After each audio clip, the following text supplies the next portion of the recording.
morning. I want to welcome everybody today. Opening prayer. The energy of love is within us and is us. Whole and complete is the I am that we are. We awaken to the truth of our being. We will this be done within and without. May we come to recognize that we receive all that we give. We know that we have forgiven ourselves when we forgive others of all grievances held within our minds. May we not be led into temptation by the voice of separation, but instead may we transcend all illusions. For ours is the power, peace, and love of Christ consciousness found within each of us, who is but the perfect extension of the one mind and heart that is shared by all and is our birthright as the holy extensions of love itself. The affirmation of faith. We believe in one God, the author and energy of all life, whose love sustains the universe and all things found within it. Our 5 Christ principles. There is one energy in the universe. That energy is love at all times, active in everyone, everywhere. 2, we are the divine energy of love, and that energy is found throughout the universe and in all things, whether seen or unseen. 3, we create our experiences by what we choose to think, feel, and believe, thereby establishing our responsibility for our own choices. 4, through the opening our heart center, we connect with the energy of love and bring out the Christ within us. 5, we express our desire to be of service when we live and demonstrate Christ's consciousness in all our affairs. Thank you. Thank you, Bobby, and welcome to the Church of Christ Consciousness. Welcome to everyone that is here. Welcome to those watching, and welcome to those who will watch later this week. Today, I had a topic planned. The topic is still the topic, but I changed the title of it. And I will give it to Miss Penny. She said something, and I thought, "Ooh, that's the title." All right. So the title for today's topic: we can either swim in the solution or drown in the problem. And I think that's kind of apropos for what's going on these days. If you'll listen, maybe to your friends, or just when you're out in public, just listen to people. All they talk about is their problem. They'll tell each other their problems, but you never hear of what the solution is. And as long as you're playing in the problem will exist. If all you're doing is talking about the problem will continue to exist, because the more you talk about it, the more focus you place upon it, the more of your attention that is going towards it, the larger the problem gets. So today I want to talk about the solution. So take a moment. Just quietly think to yourself, what is a problem that I seem to be having in my life right now? What is the problem? So just hold to it for just a moment. And let's get into solution, all right? Now, I know that there's one person here who heard the story, but I want to share it again, a little bit deeper and different. This coming February, as many of you know,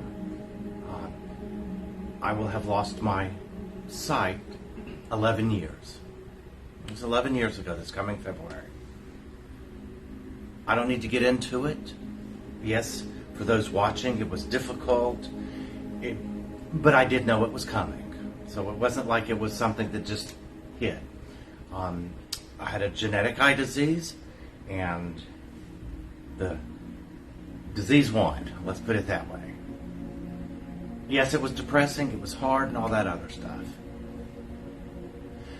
But I will tell you, the hardest thing that I had to face, the greatest challenge, the biggest problem at the time was what I considered the loss of independence. Because I was kind of a fiercely independent person.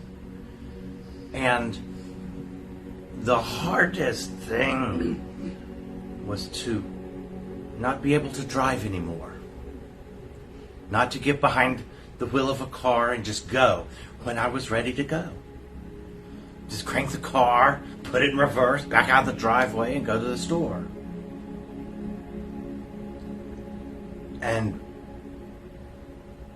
as time went by, that was actually the one thing that really kept gnawing at me and just digging away, was this loss of independence. Because overnight, I had to call people, ask for a ride someplace, which meant that I had to set my plans up around whoever it was at the time that could drive me. And I will admit there was a little bit of anger, at the universe with that.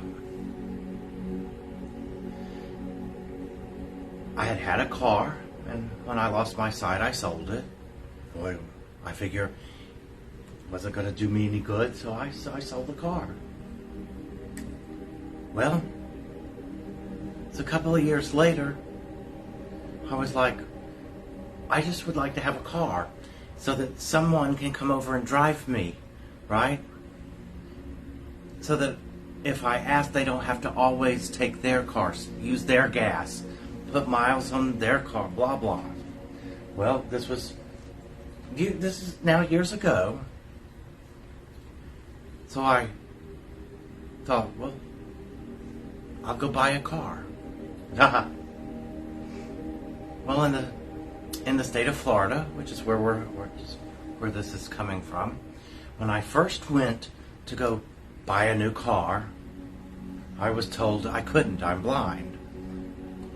Without thinking about it, it made sense. I didn't have a driver's license. Yes, I have an ID card, but not a driver's license. And without a driver's license, you can't get insurance, blah, blah, blah.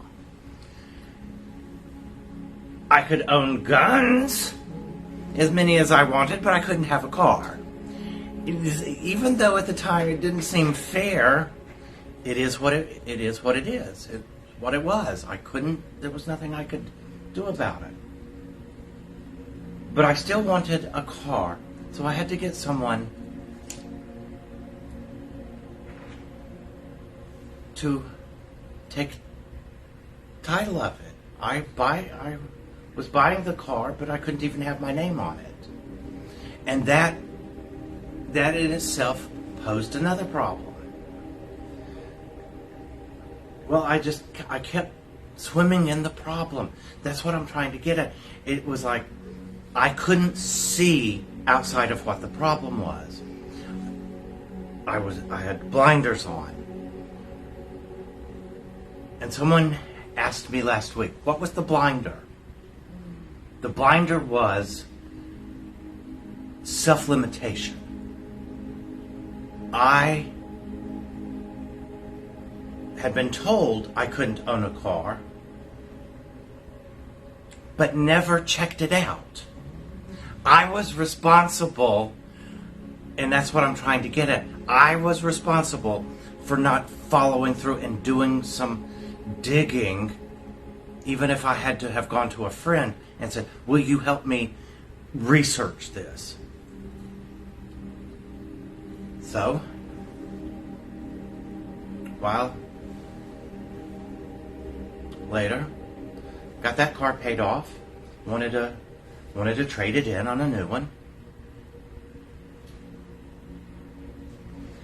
So my mom and a friend came and picked me up.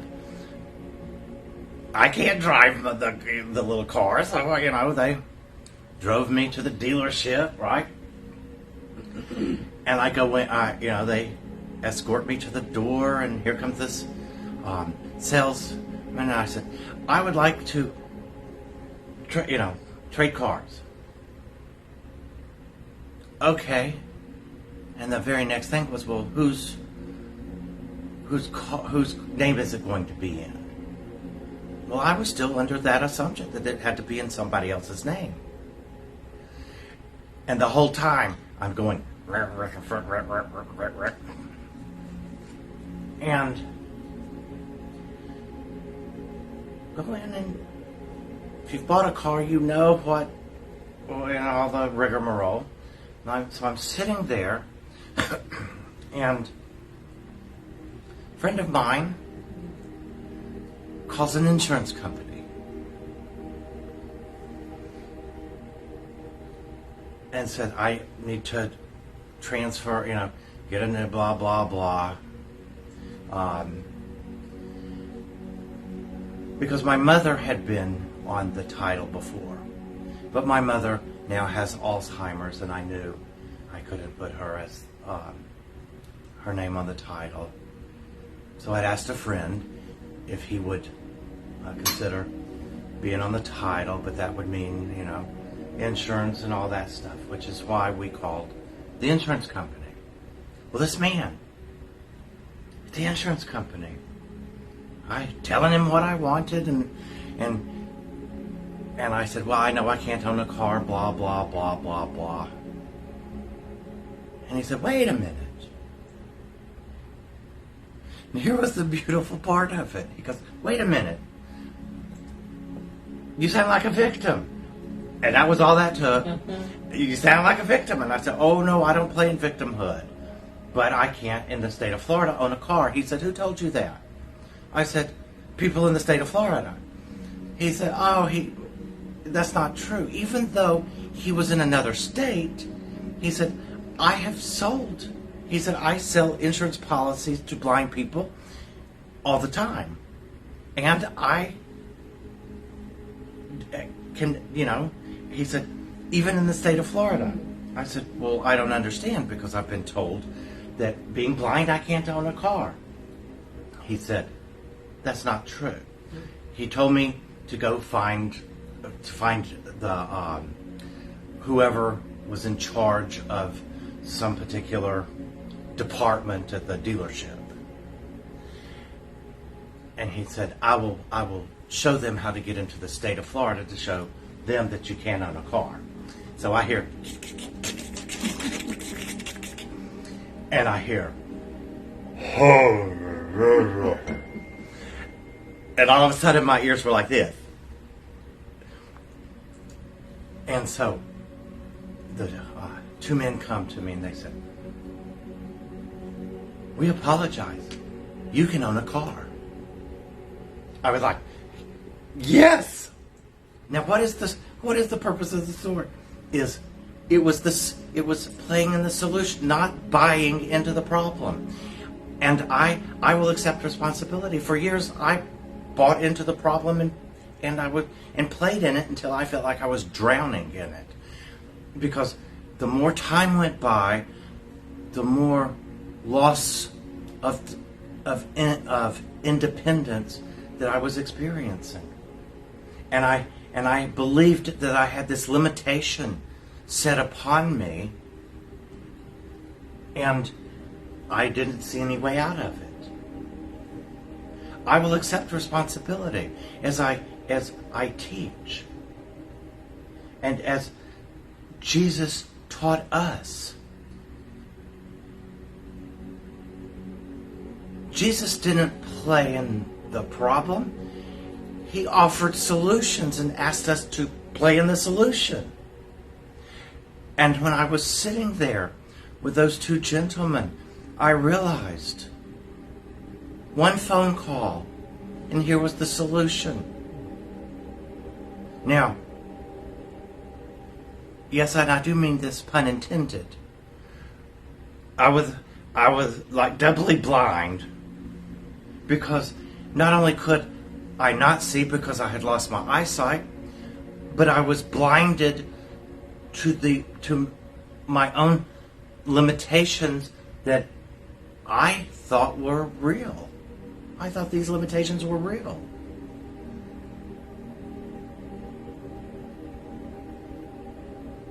And it was so cool sitting there that day, sitting there and holding the pen in my hand, and them taking a finger where I needed to sign my name. Every time I signed my name, I felt that much more free. And I remember sitting there thanking God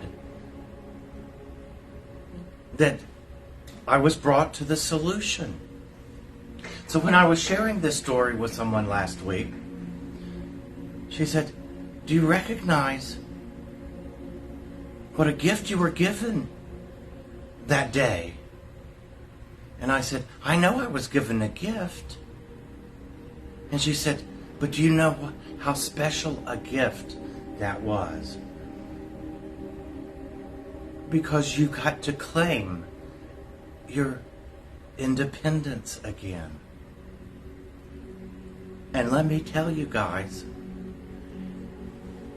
the blinders started falling off.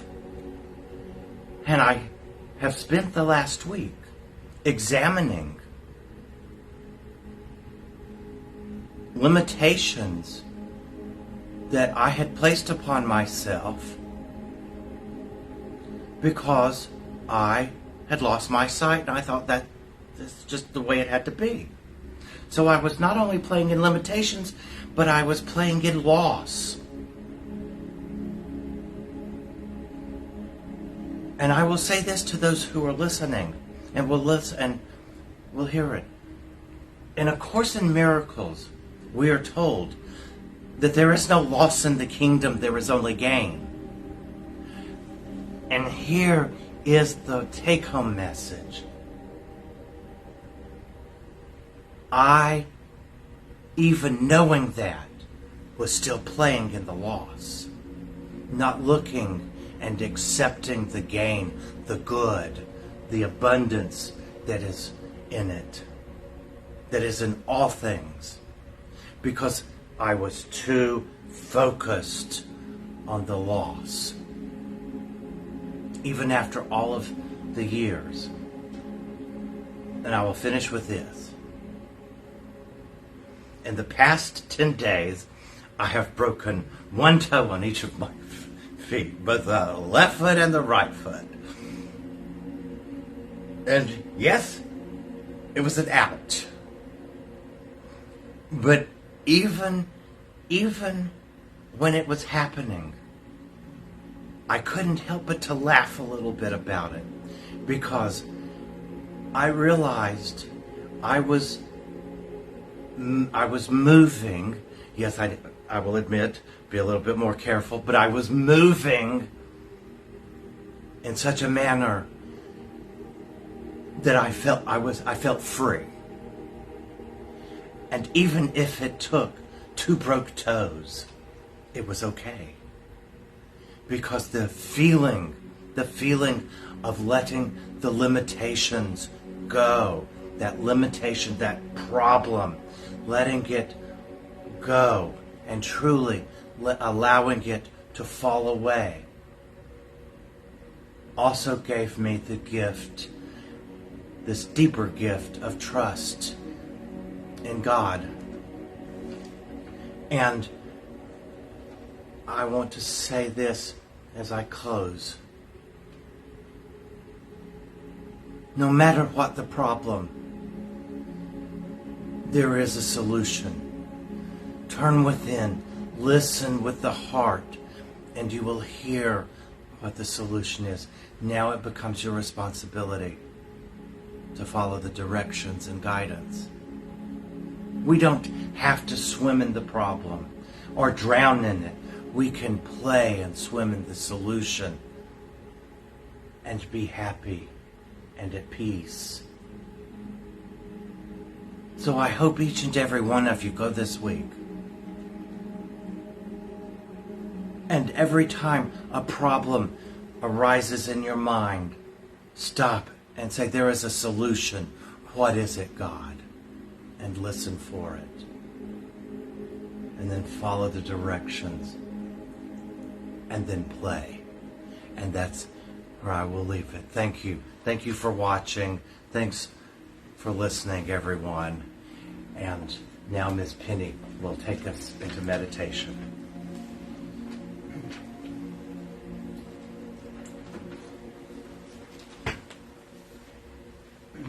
After I heard Eddie's story, I thought, man, I ought to sit down and make a list of my I can'ts and see where I am looking at myself instead of at the Christ consciousness that allows us to do all things.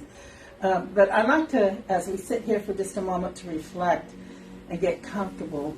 Breathe in, I am, and breathe out. Breathe in, I am, and breathe out. Breathe in, I am, and breathe out. Only you can define the breath out. So as we sit here and we reflect on today's lesson, let's try to see what it is to see through the eyes of God and what it means to see through His love. What is the love of God? What does it look like? Some people want it to be like that feeling of love you have at the beginning of a relationship, where you walk through life and you're giddy and everything is just so wonderful, perfect in the rose-colored glasses. And some people love the type of relationship that's grown into a trusting, quiet gentleness. But what are we told by God? Through the eyes of God, what is love? The love of God are the virtues of your hearts as seen through oneness and equality. We see one another in the fullest, when we see one another in the fullness of knowledge. As I read the list, recall where you have gifted these to another this week, and remember where you have received them. The Bible tells us that this is love. Love is patient. Love is kind. Love does not envy, and it does not boast. It is not proud. It does not dishonor others. It is not self-seeking. It is not easily angered, and it keeps no record of wrongs. Love does not delight in evil, but rejoices with the truth. It always protects. It always trusts. It always hopes. And it always perseveres. Love never fails. But where there are prophecies, they will cease. Where there are tongues, they will be stilled. Where there is knowledge, it will pass away.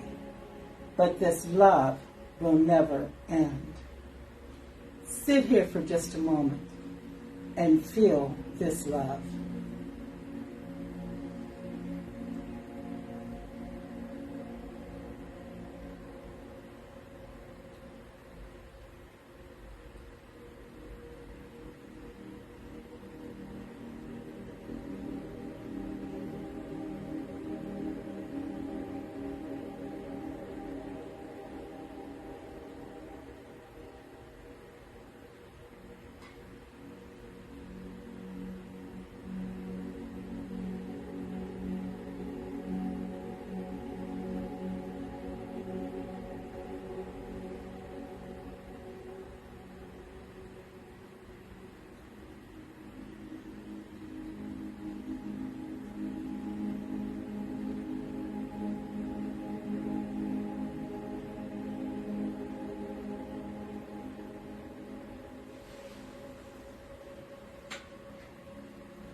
And as we go forward into this week, let's gift each other with the love of Christ. Please check us out on at ulchurchofchristconsciousness.org. And remember, this is the day that God has made. Rejoice. Thank you, Miss Penny. And again, thank you for being here with us today here at the Church of Christ Consciousness. We are here for those who are ready to live the truth of their being. So please, go this week. Live in the solution. Swim in it. Trust it. And be happy. Be at peace. And be fulfilled. Until next time, next week, thank you.